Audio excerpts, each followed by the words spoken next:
কথা বোঝেননি? দুনিয়ার জন্য কাঁদতে কাঁদতে মালিকের কাছে যখন দুনিয়ার জন্য কাঁদবেন, দেখবেন যে কি মজা লাগে। দুনিয়ার জন্য কাঁদতে কাঁদতে আল্লাহর ওলি হয়ে যাবেন। তো ভাইরা, যেটা বলছিলাম, নামাজ আল্লাহ সহজ করেছেন, আমরা নামাজকে কঠিন করে ফেলেছি।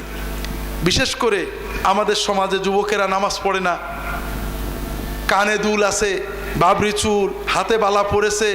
আমরা যদি এই অবস্থায় কেউ মসজিদে যাই, তার দিকে খুব খারাপ দৃষ্টিতে তাকাই, ঠিক না ভাই? কারণ ও হাতে দুল পরেছে, দোষ নেই। ও রাস্তাঘাটে দুল পরে থাকে, আমরা কিছু বলিনি, চুল নিয়ে থাকে বলি না, কিন্তু এই বেশ নিয়ে মসজিদে গেলে কি করি? তার মানে ওর সবচেয়ে বড় অপরাধ হলো মসজিদে যাওয়া। তুই যা করবি কর, কিন্তু মসজিদে আসিস না। এটার নাম ইসলাম নাকি ভাই?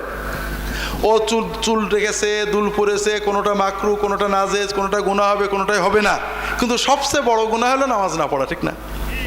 কাজে ওকে যেভাবে আসে মসজিদে আসতে দেন, অন্তত নামাজটা পড়ুক।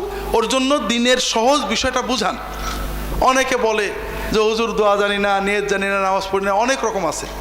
আল্লাহর নামাজ কত সহজ করেছেন।